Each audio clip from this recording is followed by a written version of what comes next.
சுடரோட கேஸை ரொம்ப நாளாக ஜவ்வு மாதிரி இழுத்தடிச்சிட்டு இருந்தாங்க. சுடரோட மர்மத்துக்கு பின்னாடி என்ன நடந்தது அப்படின்னு சொல்லி நிறைய எதிர்பார்ப்புகளை ஏற்படுத்தியிருந்தாங்க. ஆனால் ஒரே எபிசோடில் அதன் பின்புலத்தில் என்ன நடந்தது அப்படிங்கிறத ரொம்பவே சிம்பிளாக காமிச்சிட்டாங்க அப்படின்னு தான் சொல்லணும். ஏன்னா சுடரோட இறப்புக்கு இந்த கவின் தான் காரணம் அப்படின்னு சொல்லி அவங்க அப்ரூவர் ஆயிடுறாங்க. அப்படிங்கிறதால அவங்கள கோர்ட்டில் ப்ரொடியூஸ் பண்ணி அவங்களுக்கு தண்டனை வாங்கி கொடுக்கணும் அப்படிங்கிற மாதிரி தான் இப்போ தீபிகா சந்திரன் எல்லாம் பிளான் பண்ணிட்டு இருக்கிறாங்க. இதையெல்லாம் வச்சு நம்ம பார்க்குறப்ப அப்போ சுடரோட கேஸை இதோட முடிச்சிருவாங்களா அப்படிங்கிற மாதிரி தான் தெரியுது.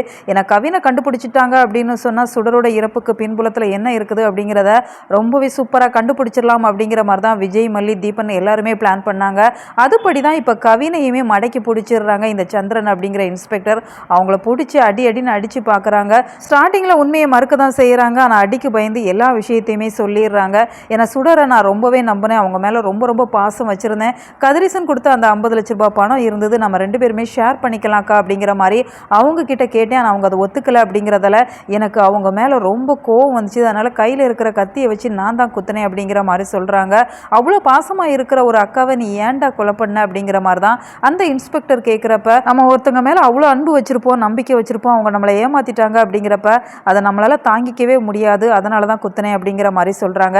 சரி, அந்த பாடியை ஏன் எரிச்ச அப்படின்னு சொல்கிறப்ப, இன்னும் என்னால் கோபத்தை அடக்க முடியலை, அதனால தான் நான் எரிச்சிட்டேன் அப்படிங்கிற மாதிரி எல்லா வாக்குமூலத்தையுமே கொடுத்துட்றாங்க.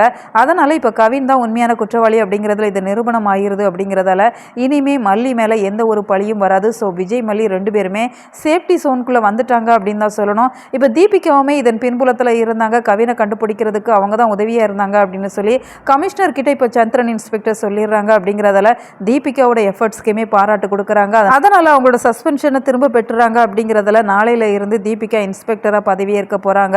அவங்கள பொறுத்த வரைக்கும் மல்லி மேலே இருக்கிற கோபம் அப்படிங்கிறது நிச்சயமாக தீராது. அப்படிங்கிறதால அடுத்து மல்லி மேலே என்ன ஒரு பழியை போடலாம் அப்படிங்கிற மாதிரி தான் அவங்க பிளான் பண்ண போகிறாங்க. அதையெல்லாம் நம்ம கொஞ்சம் வெயிட் பண்ணி தான் பார்க்கணும். உங்களோட கருத்துக்கள் என்ன அப்படிங்கிறத மறக்காமல் கமெண்ட்டில் சொல்லுங்கள். மேலும் இது போன்ற வீடியோக்களுக்கு நம்ம சேனலை சப்ஸ்கிரைப் பண்ணுங்கள்.